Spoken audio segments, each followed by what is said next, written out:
Ma'am, can I start?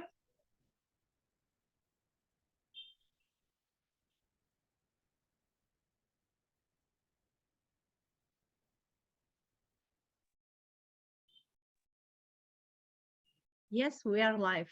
Go ahead, best wishes. Good morning, good afternoon, and good evening to all of you. I am Dhatri Trivedi from India. Recently, I completed my high school. In the next few months, I will be moving to Canada for my further studies. I aspire to become a nurse in future.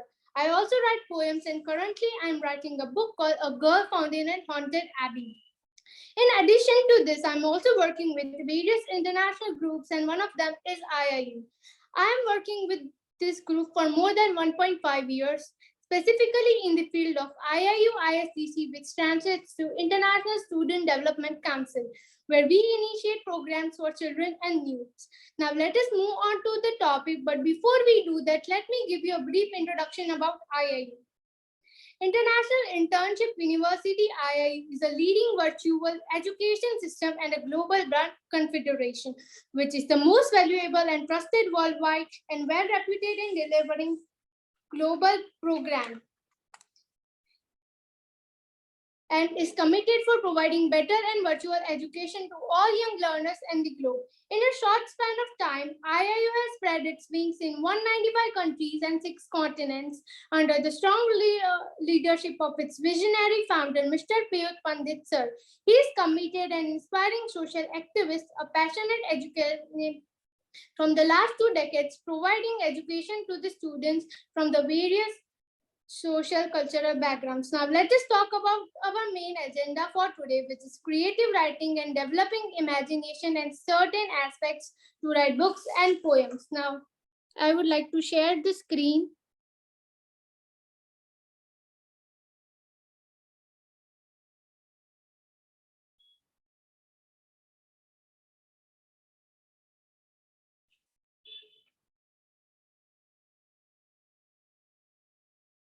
So as you know, for today, our agenda is creative writing, which is developing imagination and certain aspects to write books and poems.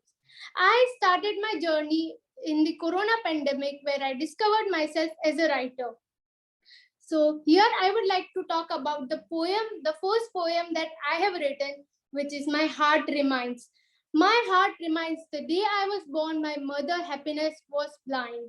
Everything I used to do with the help of my mother, but her nature is so caring that she always used to bother. My mother always thinks of me. Her heart will not get a guarantee. Her heart will not be free till she does not get the guarantee. I'm my daddy's princess. He always considers me as God's blessed. Life happiness was enlarging plentiful. Days passed and I met a friend. I realized that the relationship will never end. Sometimes in my life, I used to feel very lonely. I hope that the ray of life will shine boldly. Loneliness turned into a boon when I had brother like mentor. He taught me the subjects to explore. Now let us understand what the creative writing means. Creative writing is any writing that goes outside the bounds of normal professional, journalistic, academic, or technical forms of literature, typically identified by an emphasis on narrative craft, character development, and the use of literally tropes or the various traditions of poetry and poetics. Next is, why do we think that what is the purpose of creative writing? The purpose of creative writing is to both entertainment and share human experiences like love or loss. Writers attempt to get the truth about the humanity through poetics and storytelling. If you would like to try your hand at creative writing, just keep in mind that whether you are trying to express a feeling or a thought, the finest step is to use your imagination. Now, we all know that everything has different types. So let us explore what are the types of creative writing. First is poetry, second is plays, third is movie and television scripts, fourth is fiction, which includes novellas, and short stories. Fifth is songs, sixth is speeches, seventh is memoirs, and last but not the least are the personal essays where you give your own example. As you can see, some non-fiction types of writing can also be considered creative writing.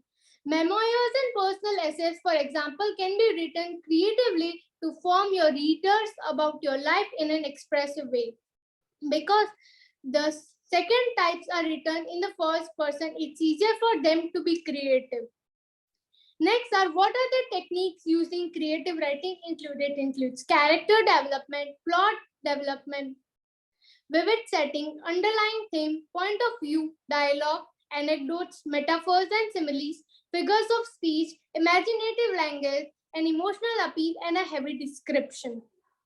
Now, let us try to understand the difference between the technical writing and the creative writing.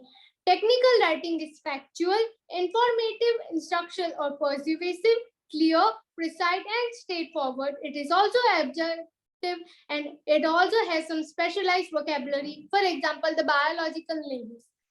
Fictional and imaginative. Creative writing is fictional where a person uses his imagination to express the things entered. It might be entertaining or provocative or even captivating. It is a type of artistic language and figurative and also sometimes uses symbolic or vague languages. It is very subjective and it provides a generalized view.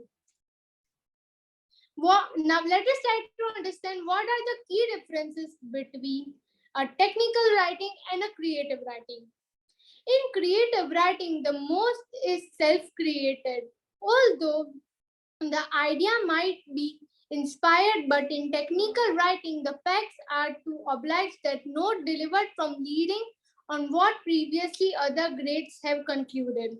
Most commonly, the creative writing is for general audience or for the masses, but technical writing is for a specific audience. The creative writing entertains as it has poetry or some illustrations or another idea, whereas the technical writing causes boredom as it is a strong pattern based on the facts and is just transfer the information to the audience.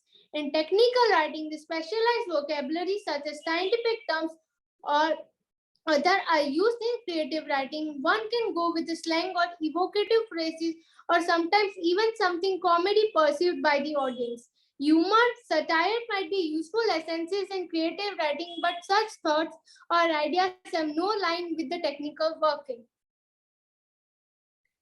Imaginative writing versus academic writing. Creative writing is different from the academic writing. Writing for website is different, while the writing for newspaper columns is also different. Journal entries are different to write press releases on behalf of the brand. Writing purposes do vary. It's important that when undertaking any writing, you have firm grasp on this concept.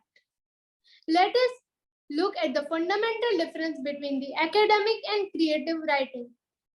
The principal difference. The style is the chief difference between academic and creative writing. Creative writing need not whether to any specific style parameters. Academic writing is different. Academic writing needs to be structured and executed adhering to a series of guidelines. Indeed, so stringent that there are guidelines that academic instructions include these as a part of their curriculum, just like the IELTS writing. One kind of writing, academic writing, is rigid, procedural, purpose purely to convey knowledge, data, and information. It's orderly, organized, and follows a formula.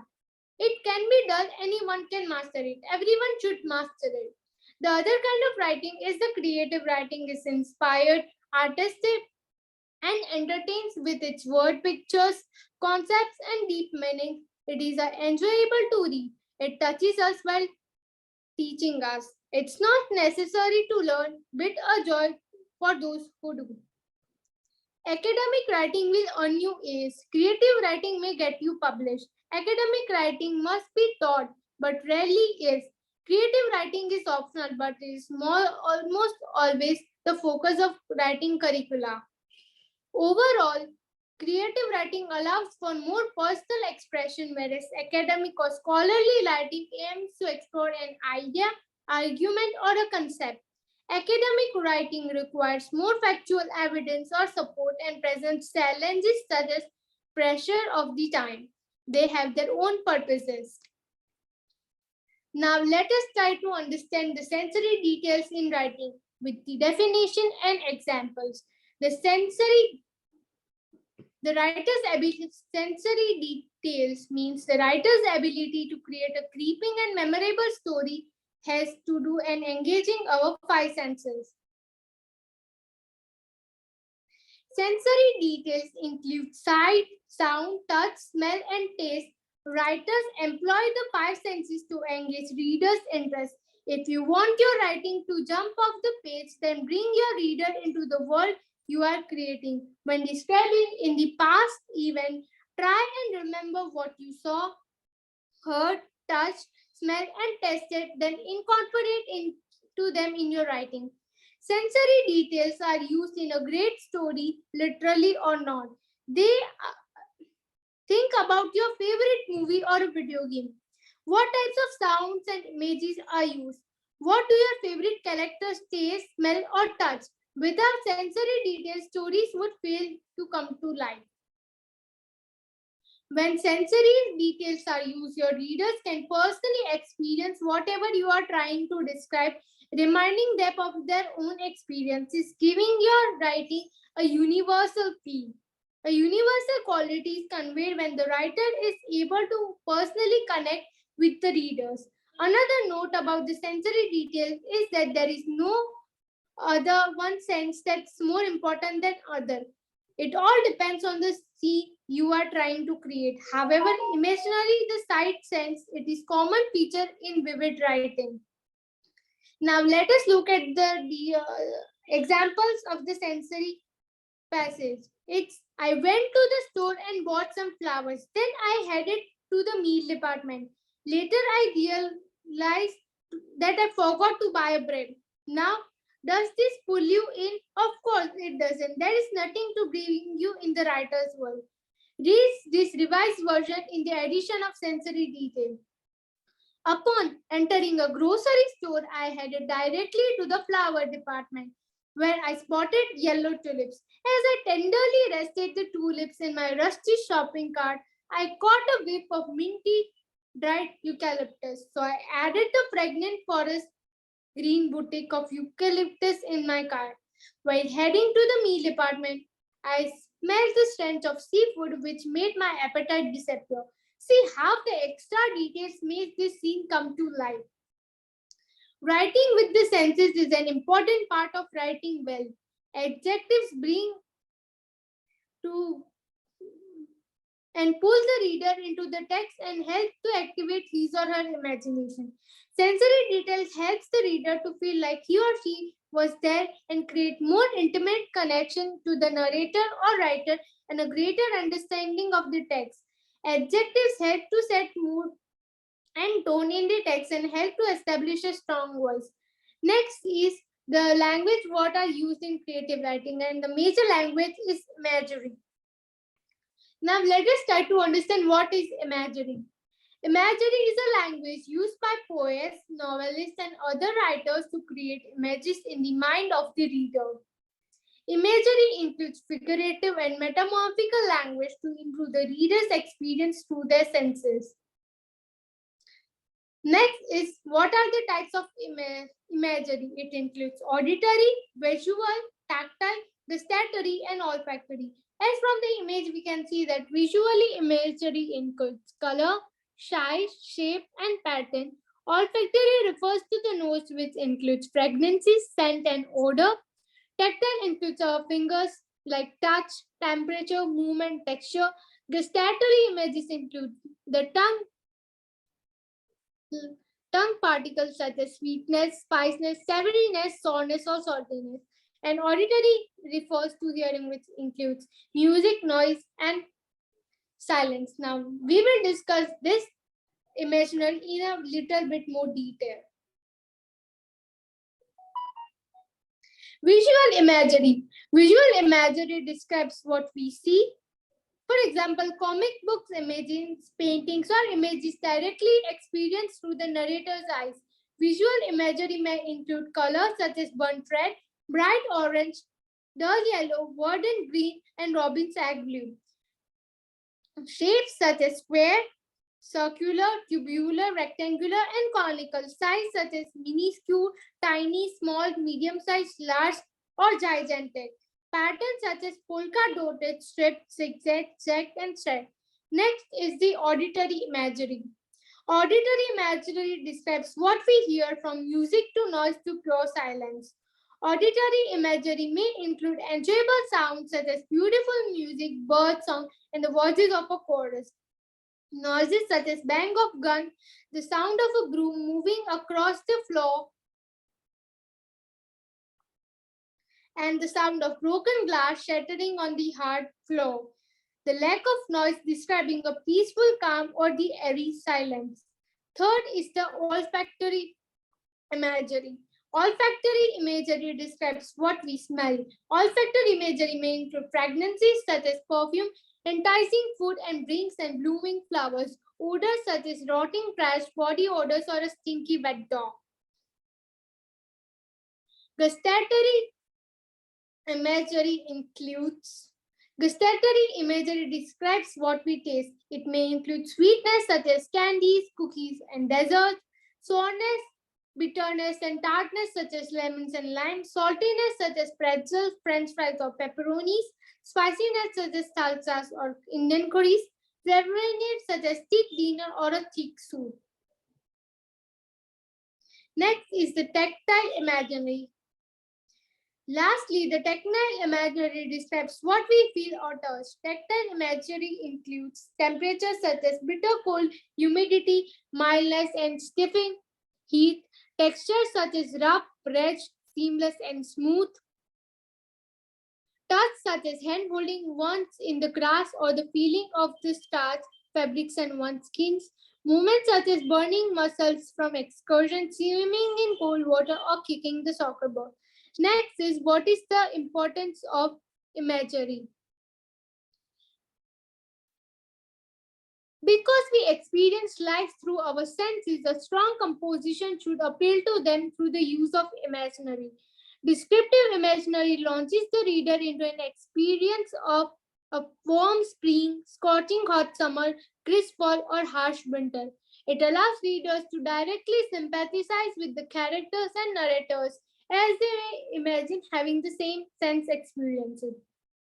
Imaginary commonly helps in building, compiling poetry, convincing narratives, vivid plays, and a well-designed film sets, and even the descriptive songs. Imagery in literatures. Imagery is found throughout the literature in poems, plays, stories, novels, and other creative compositions. Here are the few examples of imaginary in literature. Expert describing a fish. His brown skin hung in strips like ancient wallpaper, and its pattern of darker brown was like a wallpaper. Shapes like full-blown roses stained and lost through age. These experts from Elizabeth Bishop's poem The Fish is brimming with visual imagery.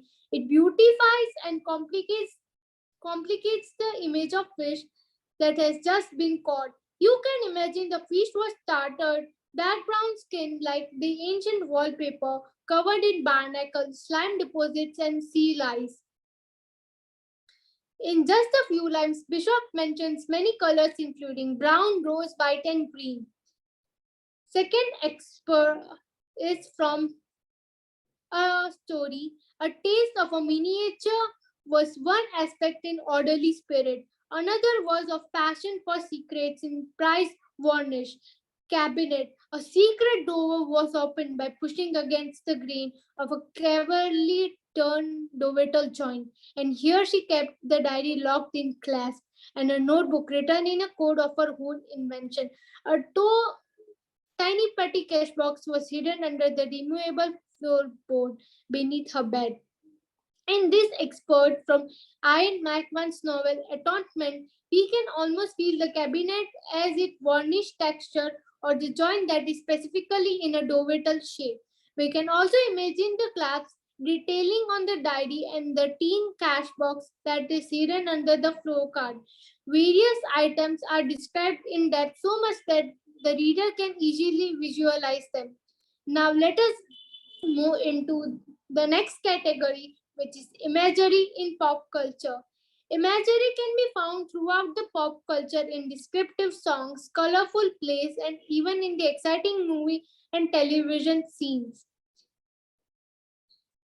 Wes Anderson is known for his colorful, imaginative, and vivid making movie, and the imagery of this film is filled with detailed action and excitement. Related terms, metaphor. Metaphor is often used as a type of imaginary. Specifically, metaphor is directly comparison between two distinct things. Here are the few examples of this metaphor as imaginary. Her smiling face is the sun. His temper was a hurricane wiping through the school, scaring and amazing his classmates. We are penguins standing in our black and white coats in the bitter cold. Next is the simile. Onomatopoeia. Onomatopoeia is commonly tool used for imagery. Onomatopoeia is a form of auditory imagery which is used sounds like the thing it describes. Here are the few examples of onomatopoeia as imaginary. The fire crackled and poured. She rudely slurped and gulped down her soup. The pigs happily on when the farmer gave them their slope to eat. Personification. Personification is another tool used for imaginary. Personification provides animals and objects with human-like characteristics. Here are the few examples of personification in imaginary. The wind whistled and hissed through the storm night. The tired tree branches moaned in the gust of the wind. The ocean was slept and whispered into the feast that grew again. This was the type of the imaginary a person has to write. Next is the creative writing strategies. Creative writing strategies are strategies where a person has to write. Let me talk about the book I'm currently writing. I'm writing a book called A Girl Found in an Haunted Abbey, which is a story about the girl who was born miraculously in the family of a village. The story goes like this that this there was a village named, I would just give you a little bit brief idea about how the story is. I'm currently writing and here is what it looks like. Here is the story that I have been writing on my own and this is the first chapter. Once upon a time, there lived a couple named Mark and Emma. They used to live in the village named Athens, which was located in the state of Madonna. They were among the wealthiest couples in the town. Both of them had all the luxuries a person can dream of. However, there was a problem. Just try to look at the different types of connections, different types of ideas that I used to put from the creative writing strategies that I have learned, as you have also learned. They could not conceive a child. It had already been 2 years. Emma was a sensitive person, so she always felt that it was her fault. As the time passed, their marriage has crossed 8 years, but still there was no ray of pregnancy. One day, they decided to meet the village clergy and ask them about what should be done next. The following day, when the couple was traveling to the clergy's house, Emma encountered something unusual on their way, which was whispers in her ear, I'm with you, and shortly I will be born as your daughter. She was internally shocked and decided to stay quiet at the moment. It took half an hour to reach both to them to the clergy's house. They went and told their problems to the clergy. The clergy offered them the solution, which was to visit the abbey and pray to Mother Mary. Afterwards, they both thanked to the clergy and went home. They were also having the pleasant time until the evening. Emma heard the same whisper. She was so confused and frustrated that she prayed to Mother Mary and slept. So this is how we can write the story, and thank you all for listening me. So this was my presentation on creative writing.